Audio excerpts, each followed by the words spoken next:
T20 உலகக்கிண்ண போட்டிகளின் 13வது நாள் 38வது போட்டி இப்போது நிறைவுக்கு வந்திருக்கின்றது. கொழும்புகார் பிரேமதாச மைதானத்தில் 4வது வெற்றி இலங்கைக்கா, இல்லாவிட்டால் இந்த தொடரில் 3வது வெற்றி ஜிம்பாப்வேக்கா என்ற கேள்விக்கு இன்று பதில் கிடைத்தது. நாணய சுழற்சியில் வெற்றி பெற்றது இலங்கை அணி. எடுத்த முடிவு துடுப்படுத்தாடு. எடுத்த முடிவு கொஞ்சம் சரியாக இருந்தது. ஆரம்பத்தில் இலங்கை அணி பவர் பிளேயில் சிறப்பான முறையில் ஓட்டங்களுக்குள் வந்தார்கள். குசல் ஜனித் பெரேரா மீண்டும் ஃபோமாக இருப்பது போல தென்பட்டது. அதே நேரத்தில் பத்தும் நிசங்க சிறப்பான முறையில் துடுப்படுத்தாடி இருந்தார்கள்.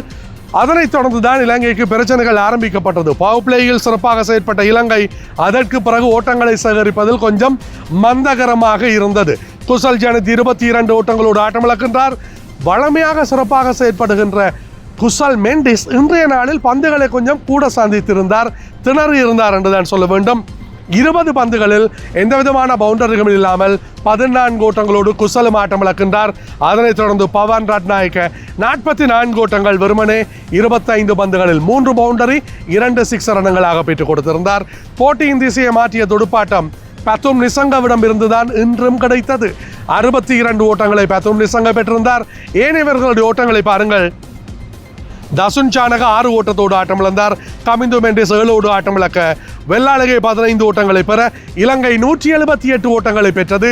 இந்த போட்டியில் 7 விக்கெட்டுகளை இழந்து ஜிம்பாப்வே அணியின் பந்து வீச்சை பொறுத்தவரையில் முஸ்தரபானி மீண்டும் ஒரு தடவை சோபித்திருக்கின்றார். 38 ஓட்டங்களை விட்டு கொடுத்தாலும் 2 விக்கெட்டுகளை கைப்பற்றியிருந்தார். அதே நேரத்தில் இந்த போட்டியை பொறுத்தவரையில் பிரதான சுழல் பந்து வீச்சாளர்களில் ஒருவராக இருக்கின்ற கிரீமர் 27 ஓட்டங்களுக்குள் 2 விக்கெட்டுகளை கைப்பற்றியிருந்தார். ஜிம்பாப்வே அணியை பொறுத்தவரையில் ஒரு கணிசமான வெற்றி இலக்கு. இதே போன்ற ஒரு வெற்றி இலக்கை இதே ஆடுகளத்தில் இலங்கைக்கு எதிராகவும் துரத்தி இருக்கின்ற ஒரு நம்பிக்கையோடு துடுப்படுத்தாட வந்தது ஜிம்பாப்வே. ஆரம்பம் மிகவும் சிறப்பாக அமைந்தது. குறிப்பாக இவர்களுடைய முதல் விக்கெட் இணைப்பாட்டம் 69 ஓட்ட இணைப்பாட்டம் இவர்களுக்கு வலு சேர்த்தது. ஆனால் இவர்களுடைய இணைப்பாட்டம் கொஞ்சம் என்ன சிறுக சேர்ப்பார்கள் என்பார்களே, அதே போல சிறப்பாக இருந்தது.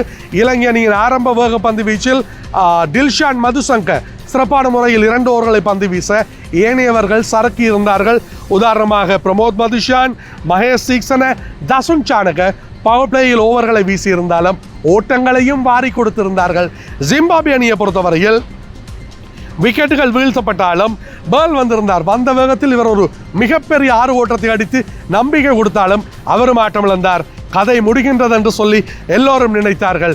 ஆனால் ஜிம்பாப்வே அணியின் தலைவர் T20 போட்டிகளில் உலகளாவிய ரீதியில் விளையாடுகின்ற சிக்கந்தர் ராசா இன்றைய நாளில் ராசாவாகி இருந்தார். ராசா இன்றைய போட்டியை பொறுத்தவரையில் 26 பந்துகளில் 2 பவுண்டரி 4 சிக்ஸர்கள் அடங்கலாக இந்த போட்டியில் 45 ஓட்டங்களை பெற்று போட்டியின் டேர்னிங் பாயிண்டாக ராசாவின் துடுப்பாட்டம் இன்றைய நாளில் பார்க்கப்பட்டது. ராசாவின் ஆட்டமிழப்பு ஜிம்பாப்வே அணியை கொஞ்சம் நர்வஸ் அடைய வைத்தது. இறுதி ஓவரில் 8 ஓட்டங்கள் தேவைப்பட்டது. இலங்கை அணியின் பந்து வீச்ச பாருங்கள். பிரமோத் மதுஷானுக்கு ஓவர் இருக்கின்றது, டில்ஷான் மதுசங்கவுக்கு ஓவர், தசுன் சானகவுக்கு, தீக்ஷணவுக்கு. இந்த 4வரில் யார் வருவார் என்று பார்த்தால் மாயாஜால சுழல் பந்தின் அடிப்படையில் தீக்ஷண வந்தார். ஆனால் பலன் அளிக்காமல் போனது. 3 பந்துகள் மீதம் இருக்க ஜிம்பாப்வே அபார வெற்றியினை இன்று பதிவு செய்தது. இதே போலதான் 2024ஆம் ஆண்டு ஏஞ்சலோவின் இறுதி ஓவரை அடித்து ஜிம்பாப்வே வெற்றி பெற்றது. ஜிம்பாப்வேவின் T20 வரலாற்றில் சேஸ் செய்யப்பட்டு இவர்கள் வெற்றி பெற்ற 2வது பெரிய போட்டியாக இந்த போட்டி மாறி இருக்கின்றது. இன்றைய போட்டி ஏராளமான சாதனைகள் குறித்து வைத்துக் கொள்ளுங்கள். தசுன் சானக இன்றைய நாளில் இலங்கை அணி சார்பாக 50க்கு மேற்பட்ட பிடிகள் எடுத்த முதலாவது வீரராக மாறி இருக்கின்றார். வாழ்த்துக்கள் சொல்லலாம். சானகவின் பிடியெடுப்புகள் இன்று அபாரமாக இருந்தது. அதே நேரத்தில் இந்த கொழும்புகார் பிரேமதாச மைதானத்தில் இலங்கை தங்களுடைய 34வது போட்டியில் விளையாடியது. 25 தோல்விகள். இந்த மைதானத்தில் வெறுமனே 9 போட்டிகளில் மாத்திரமே இலங்கை இந்த கொழும்புகார் பிரேமதாச மைதானத்தில் வெற்றி பெற்றிருக்கின்றது. ராசி இல்லாத ஆடுகளம் T20 பொறுத்தவரையில் கொழும்புகார் பிரேமதாச மைதானம். அதே நேரத்தில் சிக்கந்தர் ராஜா தான் இன்றைய நாளில் போட்டியின் ஆட்ட நாயகனாகவும் தேர்வாகி இருந்தார். சூப்பர் 8 சுற்றுக்கு 2 அணிகளும் தேர்வாகி இருக்கின்றது. ஜிம்பாப்வே பலத்தோரு நம்பிக்கையோடு செல்கின்றது. இலங்கை இந்த தோல்வியை இந்த இடத்தில் விட்டுவிட்டு புதிய பயணத்தை ஆரம்பிக்க போகின்றார்கள். சூப்பர் 4 சுற்றின் முதல் போட்டியில் இலங்கை அணி பல்லேகல் ஆடுகளத்தில் தங்களுடைய முதல் போட்டியை விளையாட இருக்கின்றார்கள். ஆஸ்திரேலியாவில் அடைந்த வெற்றியை நினைவில் கொண்டு இலங்கை செயற்படுமா பொறுத்திருந்து பார்க்கலாம். செய்திகளை உடனுக்குடன் தெரிந்து கொள்ள உடனே சப்ஸ்கிரைப் பண்ணுங்க.